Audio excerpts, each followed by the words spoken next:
hard to make 81 kilos. He's got an extra 5 kilos, 11 pounds to play with here, and he looks good on it. His wins have come against Suleimani of the Fair Chance team and Aradoi of Romania.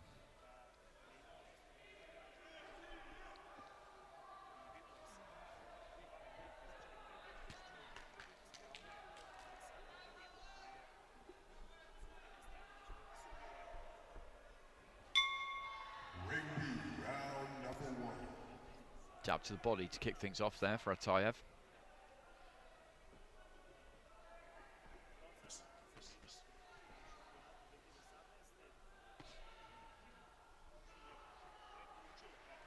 Alfonso jabbing the body. He's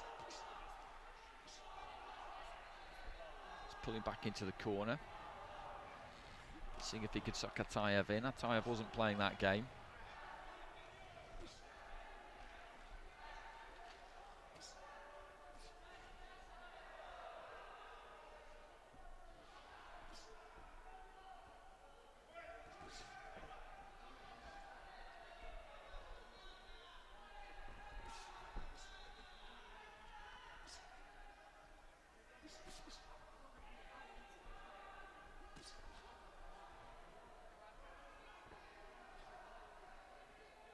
Just backing up there, Alfonso, willingly, just trying to tempt Ataev in and then looking to counter punch. He backs his hand speed, Alfonso.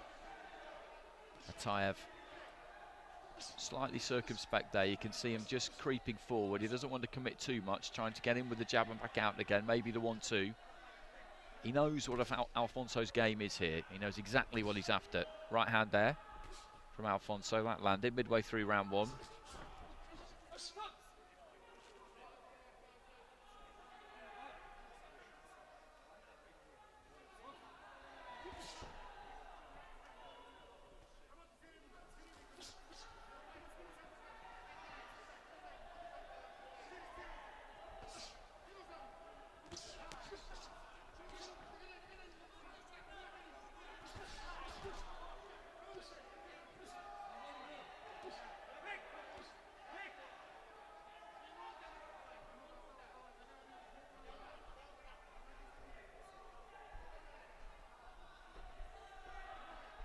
Again there, he's just slightly cautious about pulling the trigger, Ataev, because as I say, he knows what Alfonso is up to here. He's waiting for him to throw and then backing his ability to counter with what he feels are quicker hands. 30 seconds remaining, comes off the ropes, springs off the ropes there, Alfonso with the 1-2.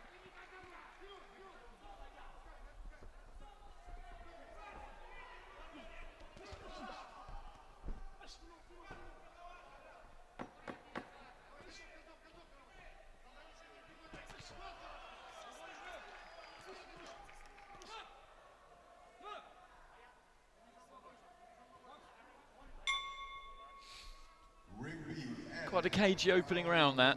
As I said, Alfonso wants his opponent to come onto him. Ataev obliged, but didn't really engage too much.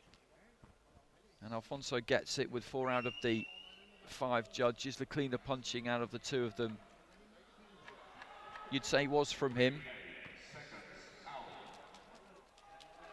So that hasn't really worked for Ataev.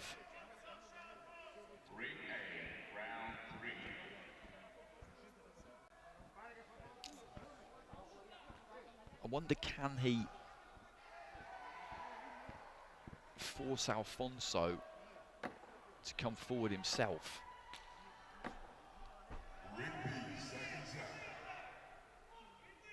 He's always going to give you that ground, Alfonso, and as a fighter, it's very tempting to take it, particularly if, like Ataev, you generally go about things that way. He's not a gung-ho kind of fighter. He piles forward and throws bundles of punches, but he does look just to take that space with the front foot, come forward. That's what he likes to do. But the problem is that that's exactly what Alfonso wants you to do. And it's difficult to see how Ataev can do it so much better than he did it in the first round that we're going to get a different result in the second and third if the fight follows this same pattern. Left hand landed high on the head there. Nice 1-2. Again, he's on the ropes there, or near the ropes, and then just steps in, throws the 1-2 and lands. Ataev trying to hurry those feet up. He is committing more in the second round than he did in the first. I think he realises that he has to. It might mean that he'll get countered more. It will mean that he'll get countered more, but in the first round he was quite, as I said, he was quite cautious. He was wary of the hand speed of the counters from Alfonso, and I think now he realises that there's not that much necessarily that he can do about that he is going to get caught by some, but that if he commits to his own tax a little bit more, he's more likely to have his own success.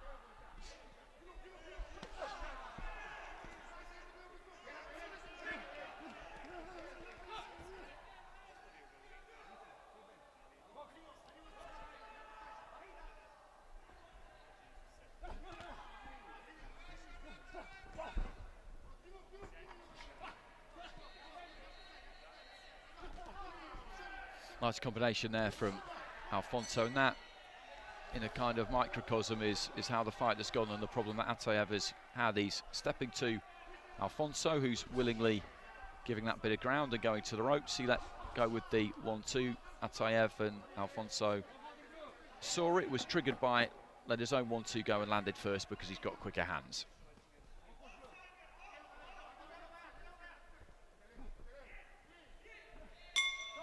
There goes the bell, so I think that'll be another round in the books there for Alfonso. Ataev, as I said, he did bring a bit more heat in that round, but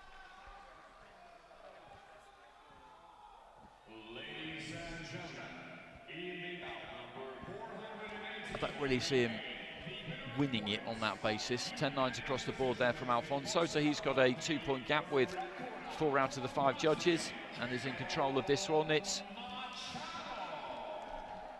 slightly frustrating to watch, to be honest, because it's an effective method for Alfonso, and I wouldn't say it was bad to watch. Not that he's in the business here of having to entertain me, he's here to win fights, but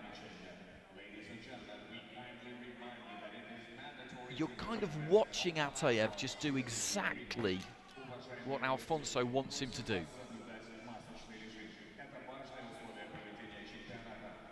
And it's good boxing. If you can get your opponent to fight the fight that you want him to fight, then more power to you. But I guess Ataev, as a fighter with the style that he's got, there's not really much else he can do. It's just not in his nature to try and hang back and force Alfonso to come forward. And in any case, I'm not entirely sure how you would do that.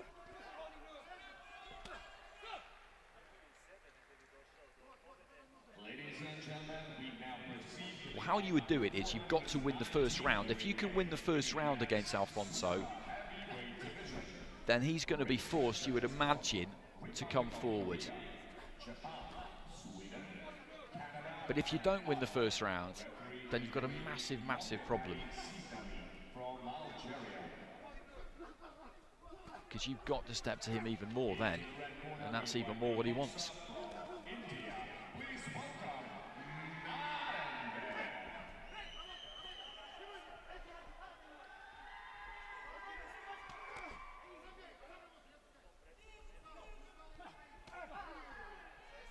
Lead left hand.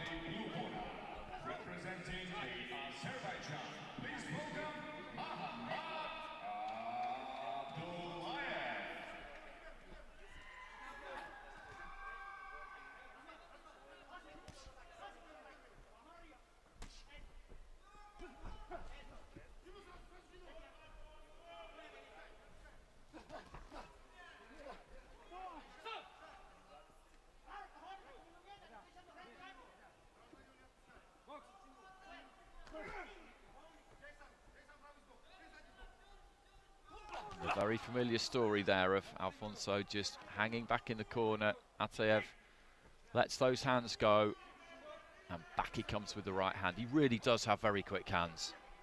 He really does.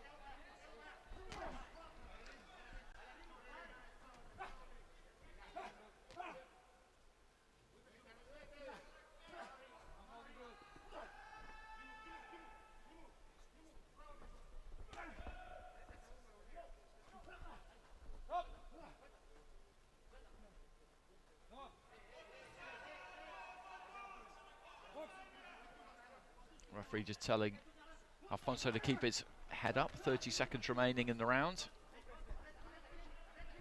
So we are going to see Ruiz up against Loren Alfonso, and that is going to be really interesting because we've got two Cuban fighters there. They both know all the tricks. Ruiz will know exactly what Alfonso wants him to do, and I'm really interested to see how he will go about it. Using that upper body movement there, and then counters with a nice jab. He's a very skillful fighter, Alfonso. A very skillful fighter, and if you play him at his game,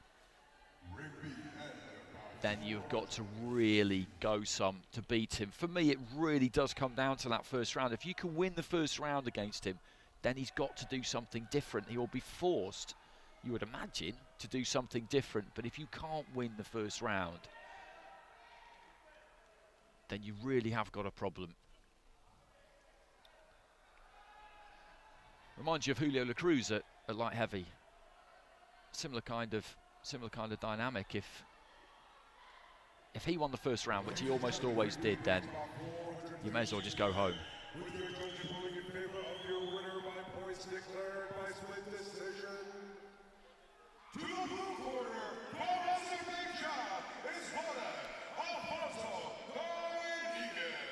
Alfonso gets it by split decision 4-1, so Poland going 2-1 there to Ataev.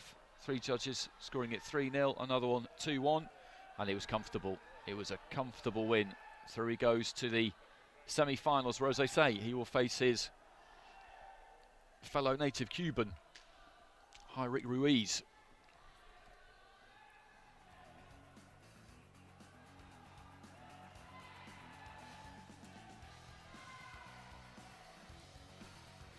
And that completes the quarterfinals in the cruiserweight division. Two more fights in this session, both at super heavyweight. Always a good way to finish. We've got Julian Congo of Ecuador up against Mark Petrovsky of the Russian Boxing Federation, and Nigel Paul facing up against Berat Akar. Petrovsky just in an unbelievable fight against Nelvi Tiafoe.